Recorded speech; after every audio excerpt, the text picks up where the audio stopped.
Semra Demirbağ mutfağından herkese merhabalar. Kanalıma hoş geldiniz arkadaşlar. Bugün sizlere milföy lezzetinde çok güzel börek tarifim var. Buyurun o zaman lafı hiç uzatmadan yapım aşamasına geçelim. Hamurumuz için ilk önce yoğurma kasesine 2 su bardağı ılık sütümü ekliyorum. Yoğurma kasemin içine 1 su bardağı ılık suyumu da ekliyorum. Suyumuzun, sütümüzün mutlaka ılık olmasına özen gösterelim. 1 su bardağı sıvı yağımı da ekliyorum. Kullandığım su bardağı ölçüleri 200 milimlik klasik su bardağı. 1 paket kuru maya ekliyorum. 2 yemek kaşığı toz şekerimi de ekledikten sonra spatula yardımıyla biraz karıştırıyorum. 1,5 tatlı kaşığı tuz ekliyorum. Tuz kendi damak tadınıza göre ayarlayabilirsiniz. Unumu da yavaş yavaş ekliyorum. Toplamda 7,5 su bardağı un ekledim. Her zaman belirttiğim gibi un marka kalitesine göre değişebileceği için sizler hamurunuzun kıvamına göre un eklemeniz yeterli. Bu kıvamda hamur olana kadar hafif ele yapışıp yumuşak hamur kıvam olması çok önemli arkadaşlar. Hamurunuzu çok sert bir kıvam alana kadar yoğurmayın. Hamurumu toparlayana kadar güzelce yoğurduktan sonra artık üzerini kapatıp kenara hamurumu mayalanmaya bırakacağım. Hamurumun üzerine kapatıp yaklaşık 40-45 dakika kadar mayalanmaya bırakacağım. 45 dakikada hamurum çok güzel mayalandı. Tabii ki bulunduğu ortamın ısısına göre bu süre bazen değişebilir. Hamurumun ilk havasını çıkartıp biraz yoğurduktan sonra tezgahımı çok az unluyorum ve toparlamış olduğum hamurumu tezgahımın üzerine alıp çok az unlamış olduğum tezgahımda bu şekilde toparlıyorum. Hamur kesme aparatımla hamuru 8 eşit parçaya ayıracağım. Kesmiş olduğumuz bezelerimizi bu şekilde elimizde toparlayarak güzelce yuvarlayalım. Bezelerimizin aynı büyüklükte olmasına da özen gösterelim. Bezeleri servis tabağına alıp üzerine buzdolabı poşetiyle kapatacağım ki üzerine kurumaması için. Kenarda eritmiş olduğum 200 gram tereyağın üzerine 1 çay bardağı sıvı yağımı da ekliyorum ve güzelce karıştırıp kenara alıyorum. İlk bezemi tezgahımı çok az unluyorum. Bezemin de üzerine unlayarak oklavayla açmaya başlıyorum. Dilerseniz bu işlemi merdane ile de yapabilirsiniz veya benim gibi oklavayla da yapabilirsiniz. Hamurumuz mayalı ve kıvamı da çok güzel olduğu için büyütürken hiç zorlanmadan kolaylıkla açabilirsiniz. Böreklik yufka kadar incecik açmamıza hiç gerek yok arkadaşlar. Makarna hamuru kadar incelikte olması yeterli hamurumuzun. Oklavamızı yanlamasına hamurumuza sararak güzelce açabildiğimiz kadar açalım. Yufkamızı açarken ilk başta unlamanız yeterli. Sonrasında unlamaya hiç gerek yok. Bu şekilde kolaylıkla rahat bir yufka açabiliyorsunuz. Bu arada arkadaşlar kanalıma hala abone değilseniz abone olmayı, daha güzel tariflerden haberdar olmak için zil sesini açmayı unutmayın. Bu sayede başka güzel yeni tariflerimden anında haberdar olabilirsiniz. Evet, yufkam istediğim büyüklüğe geldi. Artık kenara alıyorum ve üzerine yağlı karışımımdan da güzelce bolca döküyorum. Her yerini güzelce yağlamasına özen gösterelim. Açmış olduğum yufkamın üzerinde fırça yardımıyla her yerinin güzelce yağlanmasını sağlıyorum. 4 tane bezemi bu şekilde açacağım ve yufkaların da aralarına bolca yağlayarak güzelce üst üste 4 tanesini yerleştireceğim. Geri kalan bezelerimi de açarak sizlere çok fazla sıkmamak adına o işlemleri göstermeyeceğim. Hemen ikinci yufkamı da açtım arkadaşlar. Üzerine bu şekilde yerleştiriyorum. Eğer biraz ufaksa kenarlarından bu şekilde çekerek aynı boyuta gelmesini sağlayabilirsiniz. İkinci kat yufkamı da tekrardan üzerine bolca yağlayarak fırça yardımıyla her yerine eşit şekilde dağılımını sağlayacağım. Dördüncü yufkamı da açtım arkadaşlar. Üzerini tekrardan bolca yağladıktan sonra kenarlarında hamurumu yırtmadan bu şekilde çekerek birazcık 4 tane yufkamı da büyütüyorum. Bütün kenarlarını bu şekilde elimizle çekerek hamurumuzu yırtmadan biraz büyütebildiğimiz kadar büyütelim.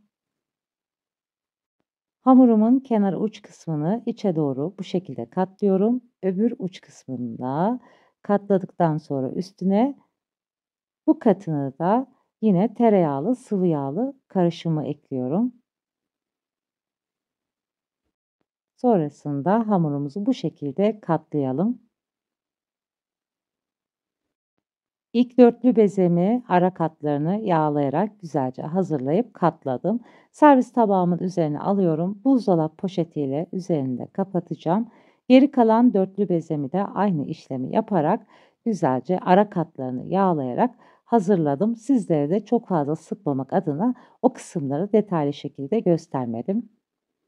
İlk de hazırlamış olduğumuz hamurumuz da gördüğünüz gibi çok güzel mayalanmış. İkinci hamurumu da üzerine güzelce buzdolabı poşetiyle kapatıyorum. Buzdolabında bu şekilde akşamdan bekleteceğim. Sizler dilerseniz zamanınız yoksa 1 saatte bekletmeniz yeterli. Sonrasında hazırlayıp içinde ekleyerek pişirebilirsiniz. Veya benim gibi akşamdan bu şekilde hamurunu da hazırlayarak sabah yaparsanız daha güzel dinlenmiş ve mayalanmış olur. Evet arkadaşlar, ben akşamdan bekletmiş olduğum hamurumu da gördüğünüz gibi balon gibi çok güzel kabarmışlar. Üzerine buzdolap poşetiyle örttükten sonra tekrar poşet geçirdim arkadaşlar. Bunu da belirtmek istedim. Akşamdan buzdolabında da yağ ile daha güzel beklemiş oluyor ve sabah da bu şekilde yaparsanız milföy gibi kat kat çok güzel börekler elde edebilirsiniz. Çok az tezgahımı unladım. Hamurumun da üzerine çok az unlayarak bu şekilde merdane yardımıyla baskılar yapıyorum ve sonrasında çok ince olmayacak şekilde hamurumu açabildiğim kadar büyük kare olacak şekilde açıyorum. Hamurumun kenarlarının da düzgün olması için merdane ile daha güzel özenli açmaya özen gösteriyorum.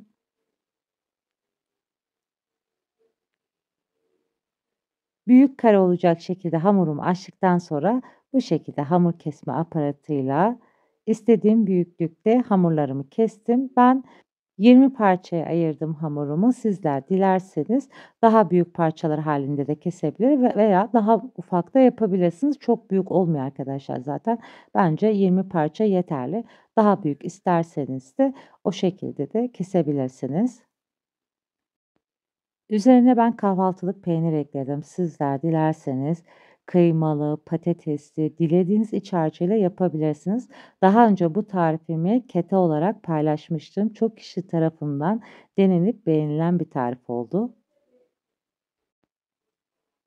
Peynir eklemiş olduğum hamurumu zarf gibi kenar kısımlarını içeriye doğru katlamam, avucumun içiyle de bastırmam yeterli. Hamurumuz hemen çok çabuk kapanıyor.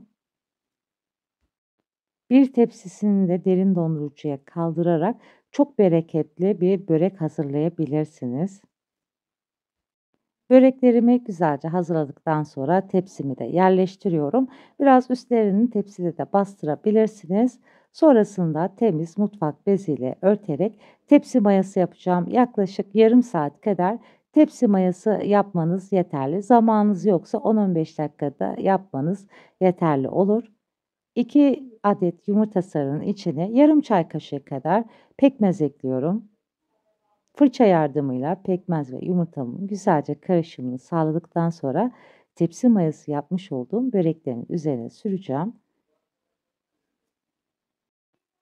Tepsi mayası yaptığınız için hamurlarımızın da havası sönmemesi için fırça yardımıyla yavaş dokunuşlar yaparak sürelim yumurta sarısını. Yumurta sarılarını sürmüş olduğum böreklerimin üzerine bu şekilde jilet yardımıyla çizikler oluşturarak böreklerimin daha güzel görünmesini sağlayacağım. Sizler dilerseniz bıçak yardımıyla da yapabilirsiniz bu görüntüyü. Börekleriniz üzerine hiç çizik atmayacaksanız da üzerine susam ve çörek otu karıştırarak da daha güzel görünmesini de sağlayabilirsiniz. Böreklerim artık fırına gitmeye hazır. 180 derece fanlı ayarda 5 dakika ısıtmış olduğum fırınıma böreklerim pişmeye gönderiyorum.